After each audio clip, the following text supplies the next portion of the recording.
It began with a mistake, not in the crash of steel on obsidian blades, not in the smoke of burning temples, but in a belief. A belief held so deeply that even the most hardened warriors, men who had faced battle since childhood, paused in uncertainty when foreign sails appeared on the horizon. The Aztec Empire, powerful, feared, disciplined, believed they understood the rhythm of war, the meaning of conquest, the logic of tribute and submission. They believed they knew their enemies. They did not know these men. And the strangers, weary adventurers, hardened conquistadors, led by Hernán Cortés, believed something too. They believed they had arrived in a world they could dominate with courage, cunning, and God. They did not understand what they were actually facing either. Two worlds collided, each carrying assumptions that would shatter under fire, blade, and disease. The clash would leave one of the greatest cities on earth, Tenochtitlan, in ruins, and it would happen shockingly fast.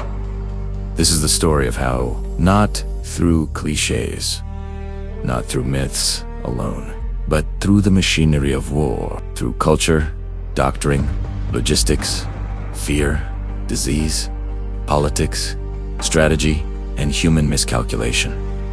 Because empires rarely fall from a single blow. They fall when the ground beneath them shifts, and no one realizes until it's too late. Before the Spanish arrival, the Aztec Empire, or more accurately, the Mexica-Triple Alliance, was one of the most formidable states in the Americas. Tenochtitlan rose from the middle of Lake Texcoco. Like a vision, white stone temples cut into the sky. Canals crisscrossed through the city. Markets buzzed with tens of thousands of people.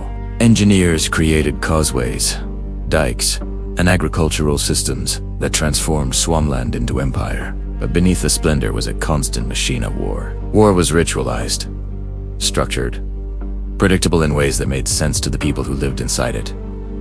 Young nobles trained in the commoners trained in the Telpachkali. Discipline was learned early. Courage was expected. Captives were prized.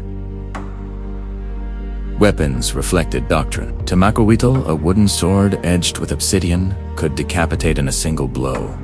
Outlaws threw spears with deadly speed. Cotton armor, reinforced and practical, provided protection without sacrificing mobility. Battles focused on capturing enemies alive.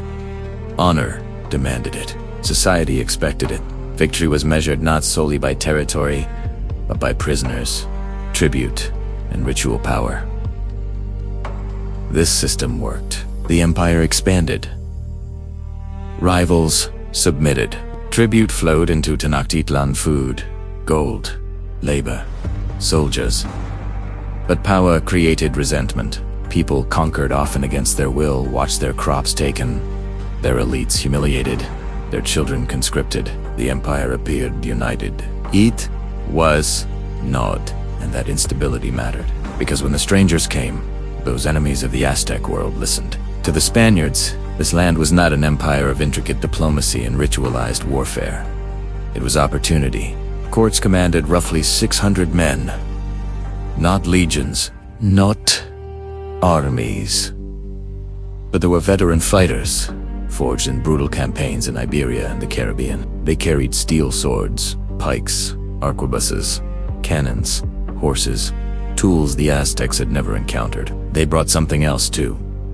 A worldview built on crusade, conquest, and profit. They assumed God favored them. They assumed technology would dominate. They assumed their style of warfare. Kill decisively, shock the enemy. Control resources would break indigenous resistance. They were not invincible. Gunpowder was slow, horses were few.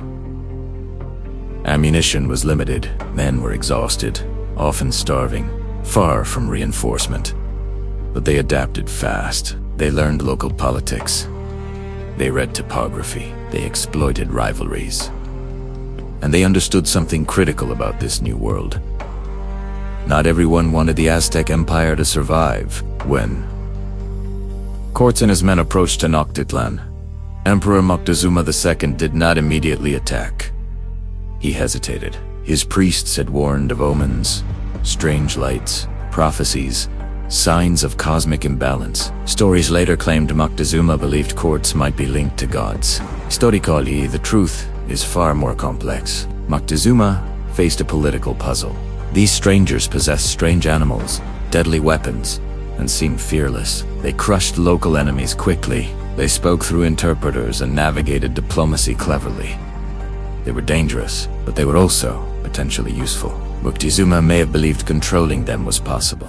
He may have hoped to absorb them into the web of tribute and ritual, to treat them like another ambitious city. He underestimated courts. Courts underestimated him. The result was a shadow war of conversations, gifts, displays of wealth, hidden threats as two leaders tested one another. But behind this quiet diplomacy, a storm gathered. The first turning point was not a dramatic battle. It was alliance. Tlaxcalans, bitter rivals of the Aztecs, joined courts. Others followed. This was not simply Spanish victory. This became a civil war inside the empire. Indigenous armies, motivated by revenge and survival, marched beside Europeans. They provided tens of thousands of warriors. They knew the terrain, the languages, the weaknesses of Aztec defenses. Spanish tactics: strike fast, kill leaders, break formations, fused with indigenous numbers and knowledge. The war changed. Then another shock. Violence inside Tenochtitlan erupted when Spanish soldiers massacred nobles during a religious ceremony, an act meant to intimidate and control, but it instead ignited rebellion. Moctezuma died soon after by Spanish or Aztec hands. Sources debate, but his death symbolized collapse of imperial authority. The Spanish and their allies were forced to flee the city in a desperate nighttime escape. La Noche Triste, losing many men in the process. For a moment, it seemed the empire would recover. But the tide had already turned. While armies maneuvered, another enemy arrived: smallpox. Brought unintentionally by Europeans, it spread through crowded cities and trade routes. Leaders died, warriors died, farmers, artisans, priests. Entire communities collapsed. Aztec military organization depended on manpower, coordination, and leadership. Suddenly, commanders vanished. Communication chains broke. Morale crumbled. The Spanish suffered too, but had greater resistance. The Aztec world had none. Disease does not win wars alone, but it weakens everything that holds an empire together. And while Tenochtitlan struggled to bury its dead, Cortés regrouped, rebuilt. War now turned industrial as the 16th century Americas could manage. Cortés ordered brigantines, small warships, constructed and reassembled on Lake Tex, with indigenous allies providing timber, labor, food, and manpower. These vessels carried cannon and soldiers across the water. They cut supply lines into the city. They choked off food. They severed communication. The Aztecs fought with extraordinary bravery. They launched counterattacks in canoes, ambushed Spanish detachments, adapted constantly. Streets became killing grounds. Houses turned into fortresses, but siege warfare favored those who controlled resources. The Spanish could resupply from allies. They could rotate troops, coordinate attacks with cannon fire, and grind through defenses slowly. Inside Tenochtitlan, hunger spread, disease deepened, water grew foul. The once great city became a maze of rubble, corpses, desperation, and resolve. Yet still the defenders fought on, not as mindless victims, but as disciplined warriors defending their homeland, their gods, their world. The Aztec way of war had worked brilliantly for the world they lived in. But that world changed faster than leadership could adapt. Capturing enemies alive became nearly impossible when facing steel and cavalry. Open field engagements turned suicidal.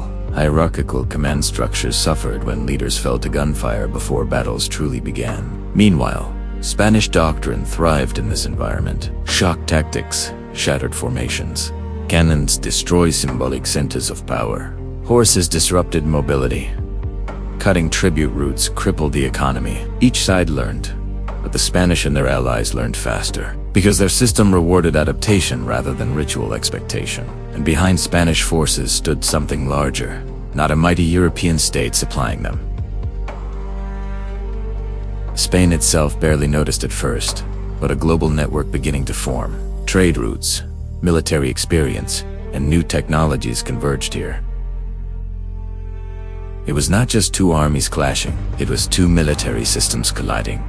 One ritual and imperial, the other exploratory, improvisational, ruthless, and opportunistic. As the final assaults tore through the city, smoke rose over temples that had once symbolized eternal power. Streets filled with barricades and blood, civilians starved behind broken walls. Cuauhtémoc, the last emperor, fought until the end, rallying what remained of his forces, refusing surrender until resistance became impossible. When he was finally captured attempting to escape across the lake, the war ended. Not with triumph, with exhaustion. Tenochtitlan lay in ruins. Its aqueducts shattered, its temples crushed, its markets silent. A civilization did not disappear. Aztec culture, language, and people survived, adapted, and endured. But the political structure that had dominated central Mexico for decades collapsed in a matter of years. Fast. Shockingly fast.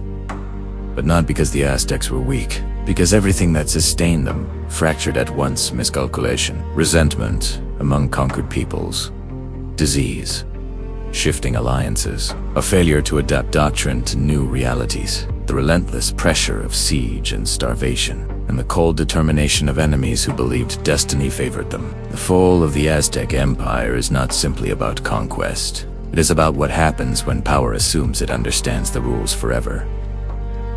Moctezuma misread the strangers. Cortés misread the world he invaded. Neither foresaw how fast events would spiral beyond control. Empires do not fall because of one sword swing.